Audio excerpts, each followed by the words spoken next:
आइए देखते हैं एक्सरसाइज 3.1 का क्वेश्चन नंबर 5। बेटा इस क्वेश्चन को हम पहले भी कर चुके हैं, लेकिन पहले हमने जो क्वेश्चन करवाया था वो हमने वन वेरिएबल की फॉर्म में आपको करवा दिया। और वन वेरिएबल की फॉर्म में इसलिए करवाया क्योंकि एग्जाम में जब क्वेश्चन आता है तो उसमें कोई स्पेसिफिक लिखा नहीं होता बेटा कि आप टू वेरिएबल की फॉर्म में करिए, वन वेरिएबल की में, उसमें बस आपको सोल्व करना होता है। लेकिन हम जो कॉन्सेप्ट अभी पढ़ रहे हैं तो टू वेरिएबल का पढ़ रहे हैं, तो कई बच्चों को उसमें कन्फ्यूजन क्रिएट हुआ। तो उसी क्वेश्चन को अब मैं टू वेरिएबल की फॉर्म में आपको करके दिखाता हूँ। बेटा देखिए कैसे करेंगे।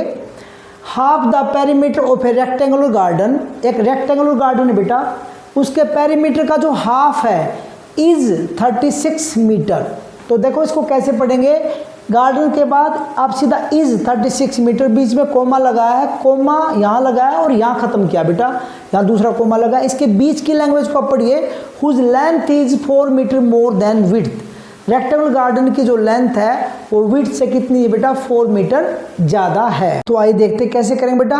ABCD is a rectangular garden, उसकी जो लेंथ है बेटा ब्रेथ से कितनी ज़्यादा है बेटा, वो 4 मीटर ज़्यादा है। तो लेट इसकी लेंथ को हम x मीटर लेट कर लेते हैं बेटा और ब्रेथ को y कर लेते हैं। अब टू वेरिएबल की फॉर्म में हम कर रहे हैं बेटा। तो let length of rectangular garden is equal to x metre, let width of rectangular garden is y metre according to question. देखिए बेटा क्या बोला कि लेंथ विड्थ से कितनी ज़्यादा है, 4 मीटर ज़्यादा है बेटा, ये बोला गया है। इसका मतलब length minus width is equal to 4। उनका डिफरेंस कितना, 4, क्योंकि ये ज़्यादा बेटा किससे, विड्थ से कितनी ज़्यादा, 4। This is equation number first. दूसरी कंडीशन क्या बेटा, हाफ द पेरीमीटर, पेरीमीटर का half of perimeter is equal to 36, half as it is perimeter of rectangle 2 into L plus B is equal to 36। 2 से 2 cancel बेटा, L कितना हमारा x और b कितना बेटा हमारा, b मीन्स विड्थ बेटा, breadth is equal to 36। Equation number second. अब आपके पास दो इक्वेशन आ गए बेटा। अब इक्वेशन 1 से आप क्या कर लीजिए, इसको x को y की फॉर्म में आप एक्सप्रेस कर लीजिए। तो equation therefore from equation first से बेटा क्या लिख सकते हैं, x is equal to 4 plus y, this is equation number third. y को उधर भेज दे बेटा, क्या होगा, प्लस का होगा। x की वैल्यू आप रखिए बेटा इक्वेशन नंबर 2 में। तो now putting value of x in equation 2 we get, equation 2 में बेटा वैल्यू पुट करिए, x की जगह क्या रखेंगे, 4 प्लस वाई। तो बेटा ये 4 प्लस वाई और प्लस में क्या बेटा, यहाँ पर इक्वेशन 2 में y है इज इक्वल टू 36 है, plus y is equal to 36। ये बेटा 2y हो जाएगा और 4 उधर जाके माइनस, तो 32 और y इज इक्वल टू 2 से डिवाइड करेंगे बेटा 16। y को हमने क्या माना बेटा, विड्थ, तो विड्थ हमारी कितनी है बेटा, 16 आई है। और लेंथ कितनी आ जाएगी बेटा, ये वैल्यू इसमें पुट कर दीजिए y की, तो x आ जाएगी फ्रॉम इक्वेशन नंबर थर्ड। तो therefore from equation third x is equal to 4 plus y की वैल्यू 16 इज इक्वल टू 20। तो therefore length is equal to 20 metre और width is equal to 16 metre. पूरी line लिख सकते बेटा कि length of rectangular garden is equal to 20 metre और length width of rectangular garden is equal to 16 metre. अब इसको चेक करना, तो डिफरेंस कितना बेटा, 4। तो डिफरेंस देखिए बेटा 4 मीटर का है।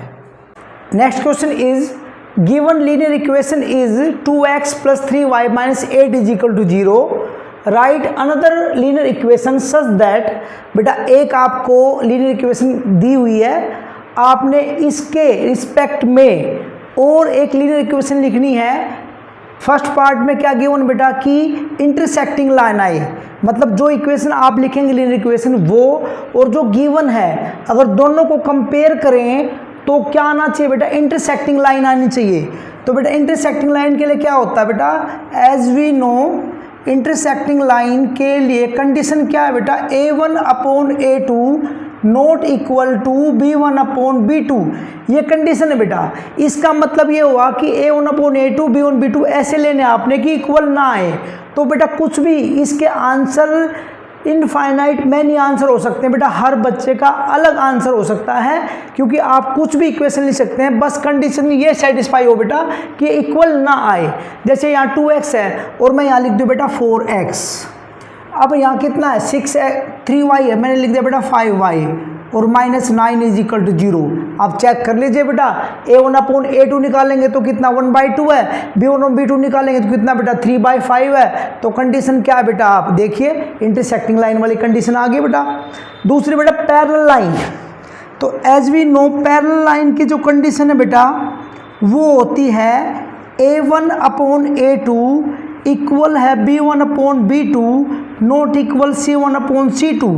बेटा ऐसे रखिए कि दो तो इक्वल आ जाए, तीसरा इक्वल ना आए। तो बेटा मैंने रखा 4x प्लस 3 का क्या कर दिया मैंने 6y -9 is equal to 0। Compare करें बेटा A1/A2 2/4 1/2 3/6 1/2 और थर्ड वाला आएगा बेटा 8/9, तो वो इक्वल नहीं आएगा। तो इसके भी बेटा इनफाइनाइट मैनी सॉल्यूशन हो सकते हैं। अगर हम कंपेयर करेंगे तो दो इक्वल आएंगे, तीसरे नहीं आएंगे। थर्ड बेटा कोइंसिडेंट लाइन, कोइंसिडेंट लाइन की कंडीशन क्या होती है बेटा, as we know for coincident line A1/A2 equal B1/B2 equal है C1/C2, तीनों ही रेशियोज आपके इक्वल होने चाहिए। तो बेटा इसको लिख दिया हमने 4x, इसको लिख दिया प्लस 6y और इसको लिख दिया 8 जा कितना बेटा 16, क्योंकि अब आप निकालेंगे तो बेटा 2/4 तो ये आएगा 1/2, 3/6 1/2 -8/16 1/2। इसके अलावा आप कोई भी इक्वेशन लिख सकते हैं बेटा। इसके इनफाइनाइट मैनी सॉल्यूशन, मतलब ऐसे इनफाइनाइट इक्वेशन, कितनी भी इक्वेशन हो सकती हैं। अगर हर बच्चा अलग अलग इक्वेशन बनाएगा तो सबका आंसर ठीक है। तो आप ऐसे क्वेश्चन के आंसर बुक में मिलाने की कोशिश ना करें कि आपने जो इक्वेशन लिखी है वो पीछे मिल जाएगी। ऐसा जरूर नहीं बेटा कि आपने जो इक्वेशन बनाई वही पीछे आंसर में गिवन, ऐसा नहीं है। लेकिन आपने जो भी इक्वेशन बनाई वो इस कंडीशन को सेटिस्फाई करेगी तो आपका आंसर बिल्कुल ठीक है। तो बेटा आज की क्लास में हमने दो इंपॉर्टेंट क्वेश्चन किए हैं। नेक्स्ट क्लास में जो रिमेनिंग क्वेश्चन है बेटा वो करेंगे। आज के लिए इतना ही काफ़ी है, मिलते हैं।